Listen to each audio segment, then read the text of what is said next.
Hello, and welcome to the Mr. 50mm YouTube channel. I'm Chris, and we're doing another rambling style video.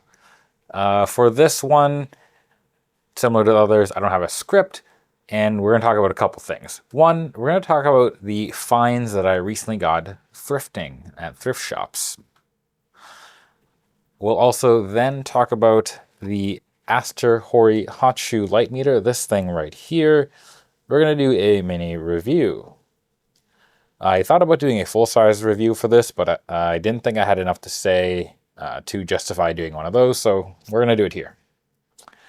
And lastly, we are going to talk about batteries. Super exciting, I know. With that, let's get into it.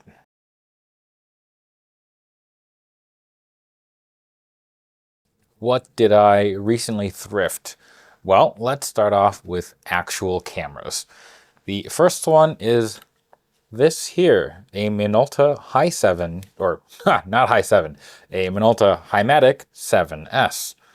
This is actually the second one that I got. I have another one and I know it works, but I saw this and it was marked for only 20 Canadian buckaroos, and I figured, let's give it a shot. Unfortunately, I learned that the light meter on this one is broken, and it actually looks like the previous owner might have tried to get into it because there are screws missing. There's a hole, and there is another hole. So there's two screws missing. One, I think that might happen randomly. Two, a bit too much of a coinky-dink. But from what I can tell, the camera seems to fire at all its speeds fairly reliably. It's just that the automatic modes clearly no longer work, which is unfortunate, but this will be nice to have and keep it around as a parts camera for the 7S that I know is working. And I will definitely be doing a review of that later because it is a pretty interesting classic fixed lens rangefinder.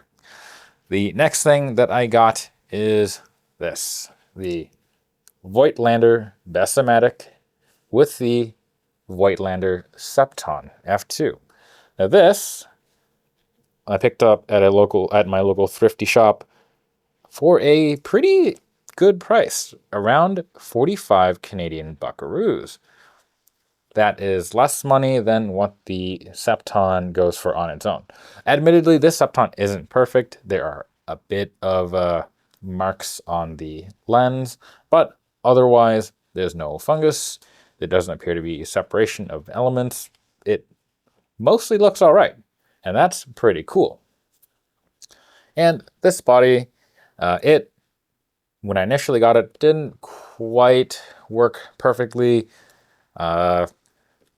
but I looked into it and did some things, and it appears to be working just fine now. I want to show you the mirror bit in this because it's a funny one. Similar to the TopCon that I talked about earlier in another video, it has a leaf shutter, and the mirror in this is a non-returning mirror, which is pretty weird, but it is a quite old SLR. Additionally, one thing that was shocking was that this meter still works, and it appears to be pretty on the ball. I set the ISO value to 100 and then set a reference camera to the same thing and broadly tried to shoot an evenly lit scene to see if the settings that it recommended were similar to that on my A7 II. And it was about one stop-ish different, which I think is close enough. We'll see. I've got a roll of film in here, so I'm going to shoot this, develop it, and see if they're all just way under or if it is still mostly all right. I have high hopes. It is in pretty good shape. I mean, it was a bit frosty when I got it, but nothing a toothbrush won't fix. That's probably the most exciting thing. And by the way, the Voigtlander Bestmatic it uses a weird lens mount, the DKL mount, which sounds like, yeah, it's a weird mount. And it's even weirder because there are sub-variants of DKL mounts, which segues us into the next things I found. I got this Retina Tele Zenar. It's a Schneider lens. And it basically looks unused, which is crazy. And that one is all right. I'm not super excited about that. It's a 135 f4. 135 f4. So it's not super fast or anything. But I also got this, the Schneider 35mm f2.8 Kurtagon. And that is actually pretty sweet. So I actually ended up getting adapters for this to use it on mirrorless camera, because this, despite being also a DKL mount, is a Kodak Retina DKL mount, which will not fit on here unless you do a bit of a modification. And the Septon otherwise would not fit on a Kodak Retina camera without a bit of modification. Now, admittedly, these are not big modifications. There's a site that tells you what you have to do to what mount to make it compatible with all DKL lenses-ish. I think there's some asterisks in that, but generally it's not the worst thing in the world. And I found out I had to do one of these modifications because I bought the DKL to EOS adapter, not thrifted, just online. But I did buy it to use these thrifted lenses. And despite the page actually saying that it is generic DKL and it should work with Voigtlander, Kodak, and they'd listed a couple other companies, it did not. It was actually the setting, or it had the mount setting for Retina SLRs. And they're a bit weird, and basically it's probably hard to see, but I had to machine/file down a notch that was over here. And that is indicated by this. So normally, I don't know if you can see it, there's a notch here that is cut out of this part of the mount, and that is normally used to align with what used to be a notch there. And then you would be able to mount your Retina lenses. And if you have a Retina camera for that particular mount, all you had to do was file away what was a little notch cutting out that way, and then you can mount all manner of DKL lenses, with some exceptions. For example, there are DKL lenses that have aperture control. Like I said, DKL is a weird mount. But expect that at some point there'll be a video on at least the Schneider Kurtagon. It's actually pretty awesome. Turns out, if I do this, mount it on this, and then mount it on my EF to GFX dummy adapter, or dumb adapter, it will mount on a GFX. And the 35mm Kurtagon covers the medium format-ish frame of the GFX. So that's pretty neat. All right, moving on. The last thing that I ended up getting that ended up being a dud was this, which is very sad. It's the newest thing here. It's a Nikon D300. And I'm not gonna lie, this wasn't the cheapest thing at the thrift store. I actually paid about $49. And I did so because it looked really pristine.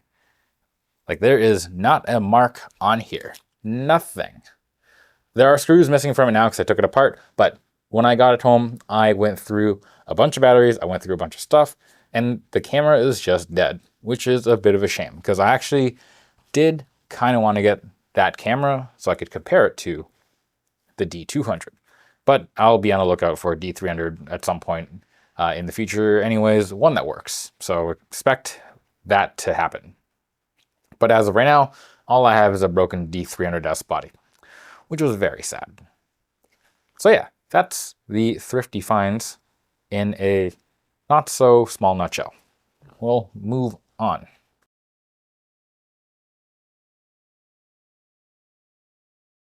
AstrHori. They made a little tiny hot shoe light meter. Now this is the one that is like a chunky rectangle and it mounts onto the camera this way. That makes sense. I'll actually just put it on the Voigtlander so you can see what I mean. Anyway, here we go. So it mounts like this. So having a look, there it's on, and it is a nice, pretty small meter.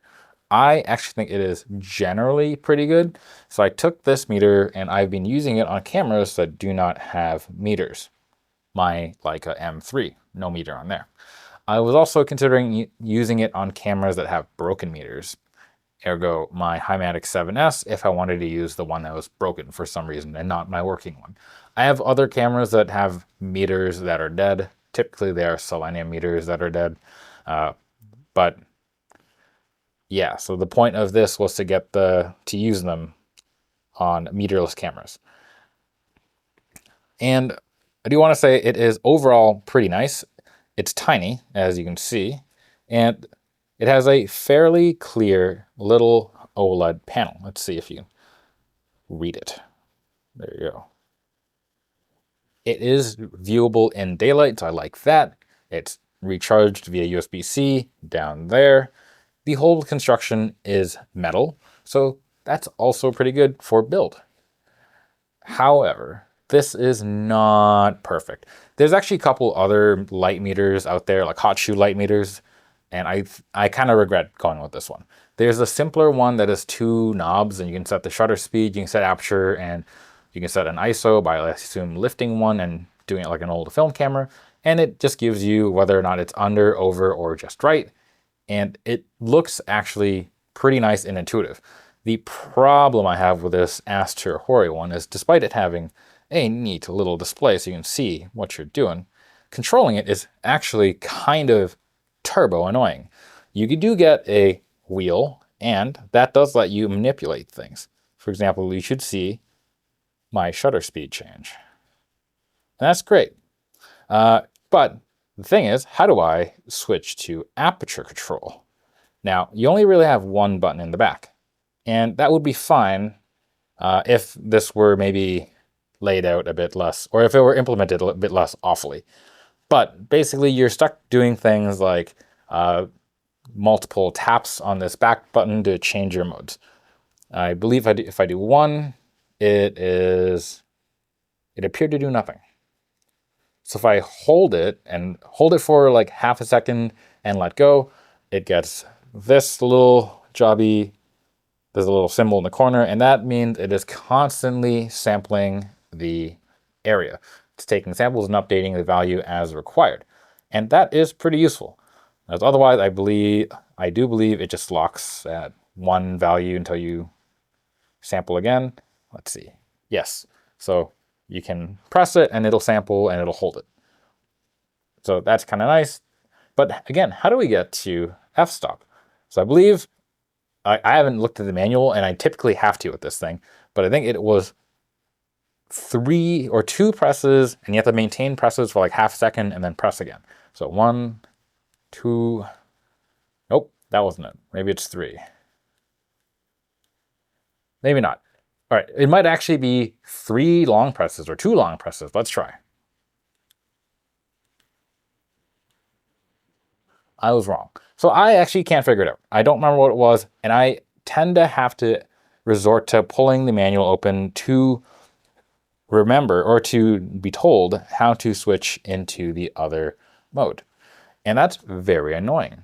So I mostly have it jammed in the shutter priority mode, so it just tells me what apertures to set, which is mostly fine. But I do find that for what this should be, it should be less awful than that. The whole implementation using semi-long and long presses is really annoying. Let's see if I can figure it out. Maybe it was 3 short presses. Nope, 2 short presses? It was 2 short presses. All right.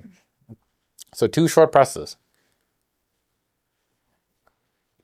I probably should have known that. But I've had this for a little while now, and for some reason it always eludes me. And this thing actually has other things you can do. You can calibrate the meter, and it is overall quite useful. But yeah, this single dial and this button arrangement should be more intuitive than it actually is. I am actually thinking of abandoning this meter. I see there's another meter out there. It's a little more expensive than this one. And this one isn't that cheap. I believe right now, if I look at Amazon, they're more than 100 Canadian buckaroos, but on AliExpress, I think they're around 80 buckaroos. I'll check. But either way, they're not as cheap as I thought. Oh, they're not, okay, they're not that bad. So on AliExpress, this is 60 Canadian buckaroos. There's another one, and it is called the Lightmate Light 2R, and it's currently 80 bucks, and it appears, looking at the manual, to have a much more user-friendly layout. And again, it's not that the buttons are bad, like the layout itself is sensible, the dial there and the one button in the back. The Lightmate Light 2R also basically has a dial and a button. I think the dial on that one pushes in, but reading the manual, it's much more intuitive navigating that than this. But that being said, if you are interested in a small light meter and you like this form factor more than the others, and you are okay memorizing the weird button press sequence on this thing, this could be very good. It's not very expensive, and I do find that its metering is relatively accurate. I shot a roll through my M3, no, 2 rolls through the M3, and for the most part, things turned out pretty good. There were a couple scenarios where it was underexposed, but that was with me having the camera pointed considerably at a fairly bright summer sky, and that was more my problem than the meter's problem. Currently in the winter time, when I went through the roll on the M3 recently, I did it on black and white, and every single shot came out pretty good, with the exception of, I think, 1. And that might have just been, again, user error. So, yeah, overall, if you're looking for a tiny meter, this is not bad, but the interface could do with some work. If you do want a really straightforward one, like I said, there is the one that is just 2 dials. You set the shutter, you set your aperture, you set your ISO, and you fiddle around till it tells you that you are in the range. That one actually seems also very good. It's also cheaper, I believe. The little dual dial one, I can see looking around. Sorry, they're not cheaper. They're about the same price as this one. But it does look like it is a much more intuitive experience. All right, that's all I got for that. But at $61, really, it's not bad. You just have to maybe use it more than I do and get a feel for all the button combinations. Still recommend, mostly. All right, we'll move on.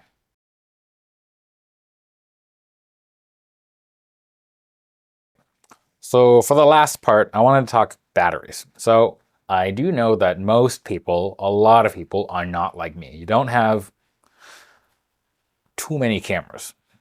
You don't have perpetual gas and gear acquisition syndrome. Most people are not like that. But I do know there are a couple out there that do also seem to have pretty reasonable collections of cameras. And for that, I want to know, do you know about these little batteries or these little batteries? Specifically, it's got a little hole there.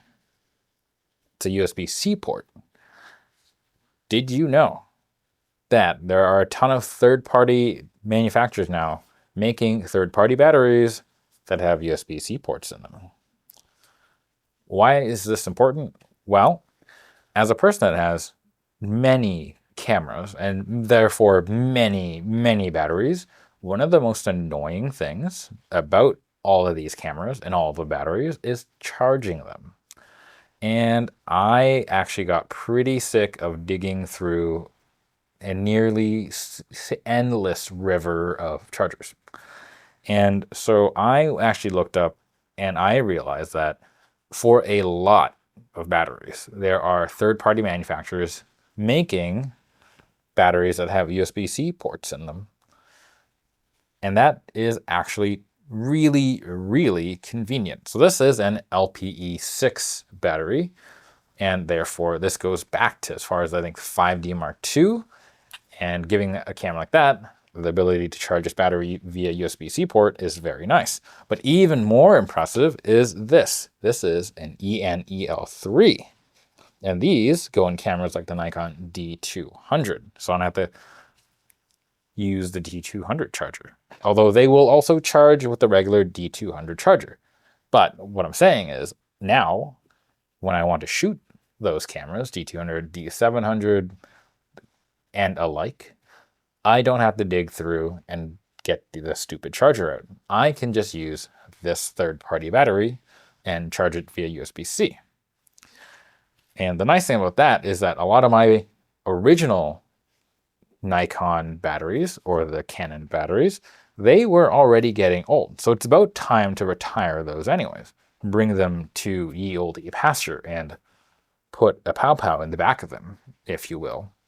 Or drop them off at a battery recycling depot, whichever one sounds less murdery.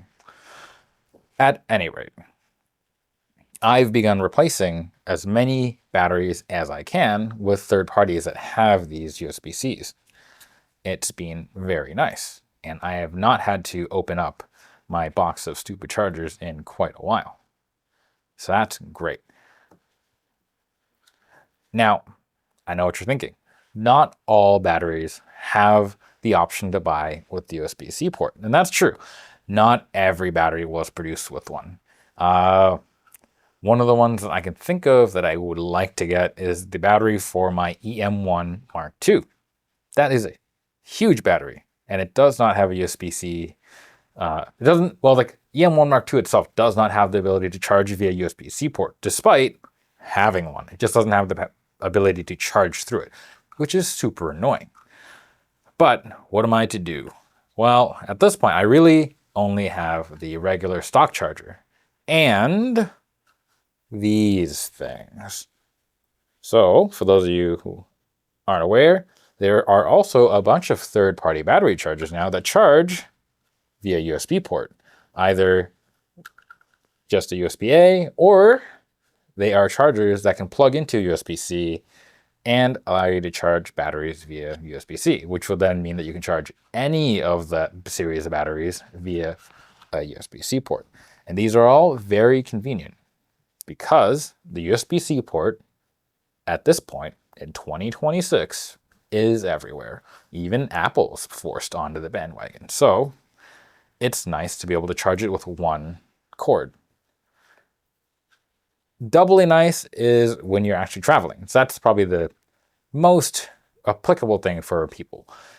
But if you're traveling to another country that doesn't use your standard plug wherever you are, having one of these where you can just charge via USB-C dramatically reduces the number of weird adapters you need to bring, and that I find also very, very useful. So I have also begun buying these USB-C chargers where I cannot find a battery with the USB-C port in it. And I know what you're thinking though. Hey, if it has a USB-C port in it, doesn't that mean you also have to have a USB-C charging circuit? And doesn't that mean overall you have less space for battery? Yes, generally it does. So I do believe that these, I think they actually state that their capacity is larger than the stock battery. I do not entirely believe them. These should have a little less capacity than the regular batteries. That being said, if they're using standard cell types and there just happens to be space in there to chunk a USB-C port in, maybe they're about the same, but they're probably not more. So yes, you may have to sacrifice a bit of juice to get the convenience of the plug, but I personally find that a easy trade-off, since if I'm out and I'm shooting and I run out, if I have 2 of these, I just chunk the good one in and I could literally charge this in my backpack, which is excellent. All right, that's all I got. For anyone that is interested, I will actually put a link up for this thingy in the description. They're not affiliates or anything, but if you want to check it out, it's worth doing if you have a lot of cameras that don't have meters on them and don't have a hand meter. Alternatively, you can just download the Light Meter app. I actually find it's pretty good, but there's something nice about having a tactile separate thing and not having to open up your phone. And for anyone that's interested, I will also link to some pages that do have these batteries with USB-Cs in them if you want to take a look and see if this could apply to you. And obviously this little USB-C charger, I'll see if I can link to a site that has them as well. Because again, I find these things very, very useful in cutting down the amount of random AC adapters I need to carry around and or use. With that, that's all I got. Let me know, are there any other weird little camera tippies that you think I should know? Have you thrifted anything lately that is very awesome? And what do you think of these little hot shoe meters? With that, don't forget to like, comment, subscribe, and maybe super thanks if you're into that. Till next time, bye.